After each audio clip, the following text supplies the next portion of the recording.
आज हम पंचकर्मा का परिचय देखेंगे। स्वागत है आप सभी का 100 days complete panchakarma challenge day 1 में। चरक संहिता में सर्वप्रथम पंचकर्म शब्द का उल्लेख आया है। पंचकर्म का ये श्लोक है, वमनम विरेचम नस्यम निरुह अनुवासनम एतानि पंचकर्मानि कथितानि मुनीश्वरौ।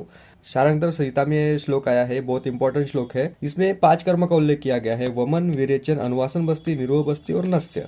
लेकिन कई आचार्य अनुवासन बस्ती और निरोह बस्ती को एक ही मानकर रक्त मोक्षण को पंचकर्म का 5वां कर्म मानते हैं। इसलिए कुछ आचार्य के हिसाब से वमन, विरेचन, अनुवासन बस्ती और नस्य बस्ती इसको एक ही मानकर नस्य और 5वां रक्त मोक्षण पंचकर्म होता है।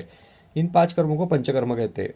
इसकी परिभाषा क्या है? पंचकर्म की परिभाषा है, पंचकर्म शरीर शोधन की प्रक्रिया है जिसके प्रयोग से रोगोत्पादक मल, दोष, विष, विजाति, जातीय द्रव्य और अधारणीय पदार्थों को शरीर से प्राकृतिक और समीपस्थ मार्ग से बाहर निकाला जाता है। प्राकृतिक और समीपस्थ का अर्थ यह होता है, प्राकृतिक मार्ग मतलब जैसे मुख हुआ, गुदा हुआ, त्वचा हुई, ये हो गए प्राकृतिक मार्ग। और समीपस्थ मार्ग मतलब जहाँ पे रोग निर्माण हुआ है उसके सबसे समीपस्थ जो मार्ग है उससे औषधि देना। जैसे कि आंखों में कुछ प्रॉब्लम है तो अंजन देना, नासा में कुछ प्रॉब्लम है तो नस्य देना। पंचकर्म करने से पहले कुछ पूर्वकर्म किए जाते हैं। उनमें पाचन, स्नेहन और स्वेदन। पाचन में दीपन पाचन औषधियाँ दी जाती है जिससे आम बाहर निकले और दोष प्रॉपरली मेटाबॉलिज हो चुके और अग्नि स्ट्रांग हो जाए।